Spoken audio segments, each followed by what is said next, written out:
Hi guys, welcome back to my channel. This is Anastasia. We're here with this week's Teen Mom Recap. This is part 2 of the reunion, and we start where we left off last episode, which is with Jenelle crying. She says Nessa should have waited until after the reunion to confront her, as if Jenelle wouldn't have just ran off then too, probably even faster. Then, since she's a massive hypochondriac, she resorts to blaming her medical issue. She's like, I have so much anxiety, I have so many medical issues on this trip. Again, she denies knowing Colin Kaepernick or anything he does, and says that it was really David who had an issue with him, which anyone could have guessed. She does finally come out on stage with Barbara in tow after some convincing. Jenelle says she has people writing on her social media accounts for her and doing most of the posts, which again, I believe her. We all know Jenelle is not smart enough to care about politics, and the only posts she probably writes herself are the ones where she's talking about Tory eating ass or whatever. Nessa doesn't buy it and says it's still her account, so she has responsibility for what's posted on it. She knows the posts are old, but she was waiting for a healing moment to talk to Jenelle. Yeah, if by healing moment you mean paid moment. Causes much more drama to confront her on stage like that.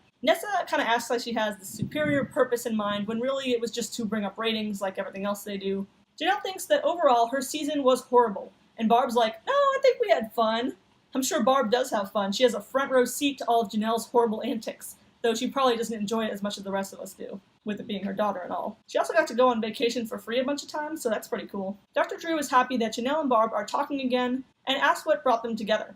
Again, it goes back to David's approval. Jenelle admits outright that her and David get along, so we all get along again. Well, that's concerning for obvious reasons. Jenelle clearly can't make any decisions about her own life without David's approval. Then they talk about the killing Kale incident. Barb thought they were basically doing a FaceTime, and she didn't know that it was a live thing. She's like, it's not like I had a knife and I was gonna go to Kale, like David did with the balloons at that one New Year's reunion a few years ago and nearly got himself kicked out. Barbara even mocks Kale, saying, I threatened her life, Then the setting fire to the hair care incident is brought up next. After Kale said that David needed a psych evaluation, Jenelle said, well, I'm just gonna set the stuff she sent me on fire. Seems like a totally logical response to me. Barb says everyone alienates Jenelle, and that even Randy says horrible things about her on social media.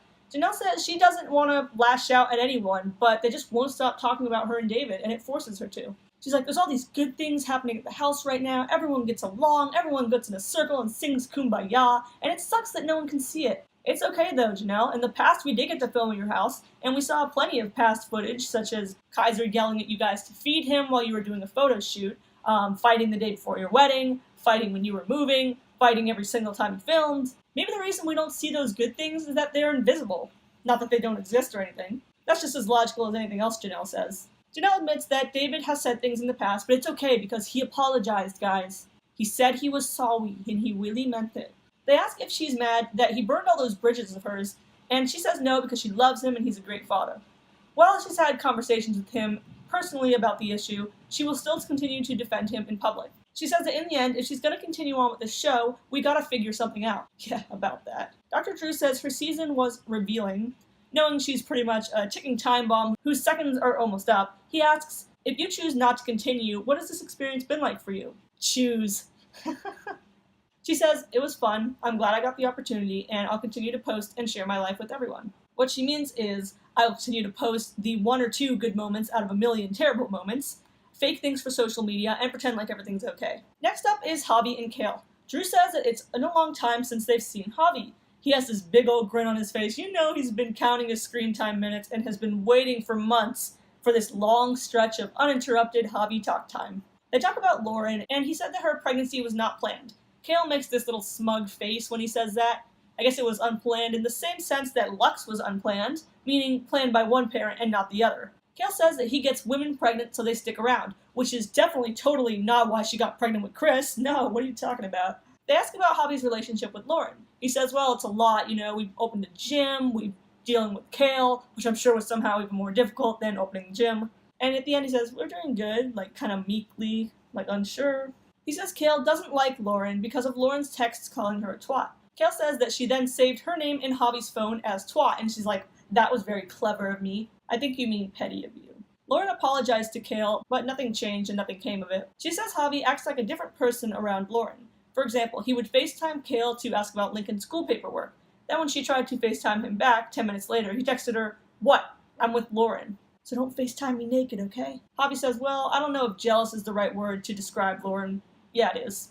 She knows that him and Kail were hooking up in the past, and Javi admits that when he stopped talking to Lauren, him and Kail were kind of hooking up. Kail's like, it was just one time, and Javi's like, it was twice. Drew starts talking about something else, and he refers to Kail's kids as half-brothers. And she freaks out. She's like, they're not half-brothers, they're just brothers. Which is all semantics, but they're half-brothers. I mean, you don't have to refer to them like that in everyday conversation, but technically that is what they are. Maybe if you didn't have 3 different baby dads, you wouldn't be as ashamed as you clearly are now. Then she's like, my sister isn't my half-sister, she's just my sister. You don't even talk to your sister. You refuse to let your kids meet her or their cousin. You've admitted this on several past episodes. Javi's just laughing at this, probably grateful that he dodged the bullet. Although he had a kid with her, but at least they're not together anymore. She's open to a relationship with Lauren in the future, but she wants Javi and her's co-parenting relationship to be better before they add her into the equation. Then they bring out Kail and Vee together. Although they've had issues in the past, it's a big old love fest now, with Kail even joking that they're actually lesbians. But Kail actually loves having relationships with women who she then, without fail, ditches for Chris Lopez, so maybe Vee better watch out. Drew wonders if she can ever get along with Lauren like how she does now with Vee, and she says no because it's different. She says the reason that her and Vee didn't get along in the past was just their age and immaturity, but now that they're adults, the way that Lauren and Javi are is just their natural personalities at this point. Then to the child support thing, Kail sort of blames her lawyer for not following up on telling him to take Joe off child support. She worries that Joe will ask for more support, but Vee insists that he doesn't want any more of her money. Then it's Briana and Devoin. Nessa and Drew ask Devoin the correct pronunciation of his name, and he says technically it's Devoin. Then for the rest of the episode, Nessa and Drew call him Devoin, and it's really forced and awkward and annoying. I don't know why they chose to do that. Anyway, they talk about the incident with him getting drunk with Nova at the pool, which is going to be on the next upcoming season. He says he only had 2 drinks, but since he's a skinny little man, he took it kind of hard. He knows Briana was mostly justified in her anger, but he says that he's done worse, as if that's supposed to make anyone feel better, and that it's not the end of the world. Briana has been giving him the silent treatment until now, and they argue about that here. She says that while everyone else is a Devoin fan, she is not and never has been a Devoin fan. Except when she begged him, of course. She thinks he's too chill because he knows that she will take care of Nova regardless of whether or not he's there. She wants him to do more and leave his comfort zone. Dr. Drew says, I wonder if Roxanne and Brittany have an opinion on this. Oh, I'm sure they do. They kind of have an opinion on everything. Next is Chelsea. There's not too much of an update with her, basically. She still wants to move, Cole is a doting dad, Adam has been visiting Aubrey at lunch every week at her school, but he still only goes when it's convenient for him, which is concerning to her. Then Randy comes out. He's neutral on Adam's parents, but he thinks they're deluded about Adam's behavior. While Chelsea thinks that Aubrey would be better off without Adam in the picture at all, and wants Cole to adopt her, Randy thinks they should hold off on that. They hope Adam will do better someday, but they have enough sense to know that he won't. Then Drew brings up Randy's social media posts about Jenelle and asks if he does it out of genuine concern. He sort of stutters like, I mean, however you feel about Randy's social media presence, I'm pretty sure he does it for the lulz and not actually because he cares about Jenelle. Dr. Drew says he must at least admit that Jenelle is doing better than back in the day, right?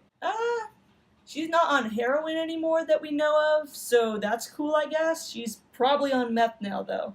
And that's all for part 2 of the reunion. Do you think Lauren and Kail's poor relationship is Lauren or Kail's fault? Does Briana have a right to be mad at Devoin? And do you think Jenelle is doing better than she was back in the day? Leave a comment down below and make sure to subscribe for Teen Mom Recaps every week.